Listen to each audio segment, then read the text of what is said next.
L'île italienne de Lampedusa, au bord de l'asphyxie. Près de 7000 migrants y sont arrivés en 48 heures. Le centre d'accueil est complètement débordé. Le Parlement européen a approuvé un rapport visant à criminaliser l'achat de services sexuels. Pour protéger ses habitants qui vivent à la frontière avec l'Ukraine, la Roumanie construit des abris anti-aériens. Elle redoute les drones russes qui tombent sur son territoire. À Kharkiv, cette rentrée scolaire s'est enfin faite en présentiel. La mairie a ouvert plusieurs classes à l'abri des bombes dans des stations de métro.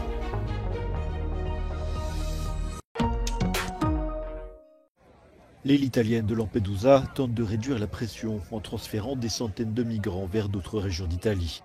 Sur les plus de 6000 qui se trouvaient sur l'île mercredi, près de 2000 ont déjà été transférés et des centaines d'autres attendent au port de poursuivre leur voyage. Rien que cette semaine, en 48 heures environ, près de 7000 migrants sont arrivés sur l'île, soit plus que les 6000 habitants de Lampedusa.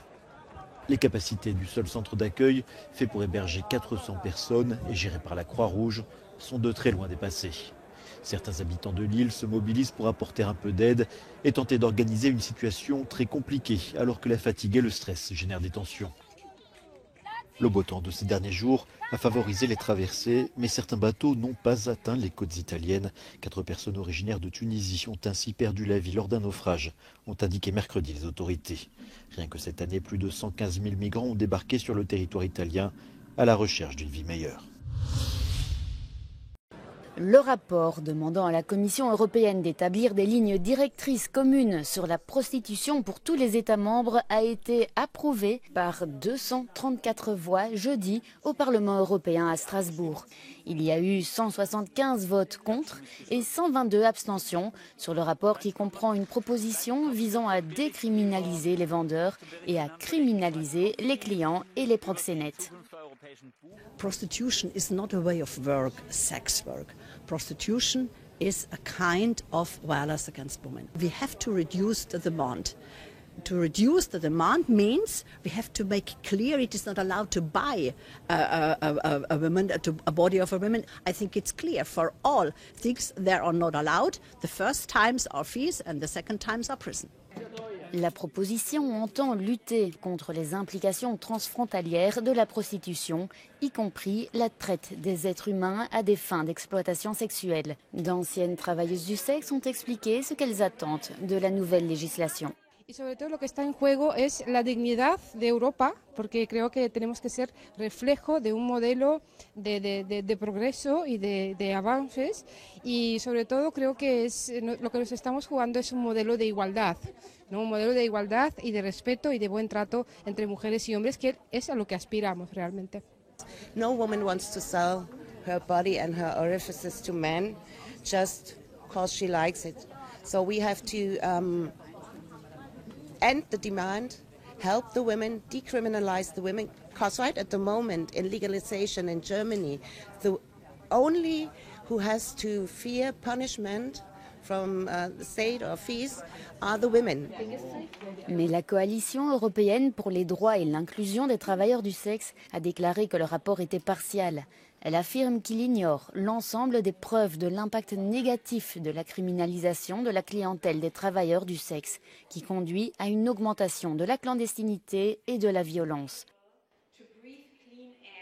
What we want is to have legislative steps, like, for example, a revision of the Victims' Rights Directive, so that we can better protect those people that are affected by sexual exploitation. Why not generalizing that all forms of sex work are gender-based violence?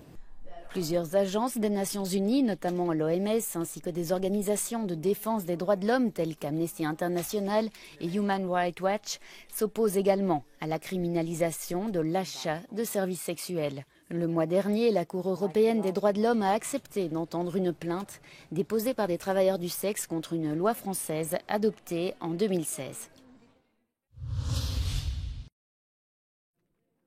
La diplomatie européenne a une nouvelle fois échoué dans sa médiation pour normaliser les relations entre la Serbie et le Kosovo, très tendues depuis la déclaration d'indépendance de Pristina en 2008. Josep Borrell a présenté au président serbe puis au Premier ministre du Kosovo une proposition de compromis, mais les deux pays avaient posé leurs conditions pour y prendre part. Selon le patron de la diplomatie européenne, le président serbe Aleksandar Vučić a finalement fait un pas, au contraire du responsable kosovar Albin Kurti. Some steps were taken by Kosovo, and we welcome them. Some, but they failed. They fell very short of meeting the request made for a full escalation. Today we again urge both parties to take immediate action in the north of Kosovo to de-escalate the situation, to avoid any further destabilization, and to enable new early local elections to take place immediately. La présence d'une forte population serbe dans le nord du Kosovo alimente des tensions entre les deux voisins. Les Serbes réclament l'autonomie et ont boycotté les élections municipales d'avril. Ils se sont ensuite violemment opposés à l'arrivée des nouveaux maires appartenant à la minorité albanaise. L'Union européenne s'est attirée les foudres de Pékin après le lancement d'une enquête anti-subvention sur les voitures électriques chinoises. La Commission européenne considère que les subventions de ces véhicules peu onéreux pourraient nuire au marché européen en créant une concurrence déloyale. De son côté, la Chambre de commerce chinoise de l'Union européenne a exhorté Bruxelles à ne pas recourir à ce qu'elle considère comme des outils commerciaux unilatéraux pour bloquer les véhicules électriques chinois dans l'UE et augmenter leurs coûts.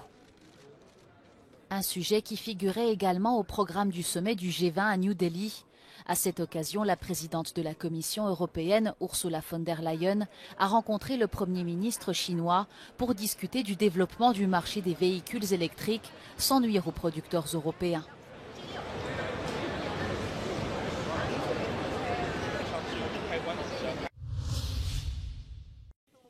La Bulgarie ne prolongera pas l'interdiction d'importer des céréales ukrainiennes après le 15 septembre. En avril, l'Union européenne avait autorisé 5 États membres, la Bulgarie, la Hongrie, la Pologne, la Roumanie et la Slovaquie, à interdire la commercialisation de céréales ukrainiennes sur leur territoire. Ceci pour protéger les agriculteurs, car ces importations faisaient chuter les prix. Depuis la guerre, en effet, ces pays avaient vu affluer les céréales à prix bradés venus de Kiev, restés bloqués sur leur sol du fait de problèmes logistiques au lieu de rejoindre l'Afrique et le Moyen-Orient. La Pologne a indiqué qu'elle allait prolonger l'interdiction, quelle que soit la décision de Bruxelles. Il est judicieux de soutenir les agriculteurs à un mois d'élections en Pologne. L'Union va-t-elle prolonger les restrictions? En tout cas, le président Zelensky a félicité la Bulgarie pour sa solidarité.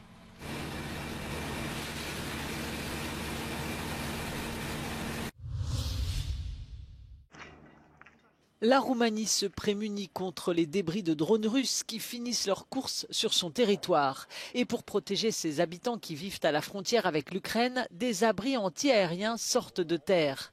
Dans 8 villages du delta du Danube, les autorités peuvent demander aux habitants de s'y rendre. Are 1,50 m înălțime, așadar ar trebui ca localnicii să stea în poziție așezat pentru a putea să aibă loc aici. Are o lungime de aproximativ 10 metri, iar acești saci de nisip sunt special puși aici pentru a absorbi șocul în cazul în care ar fi vorba despre o explozie.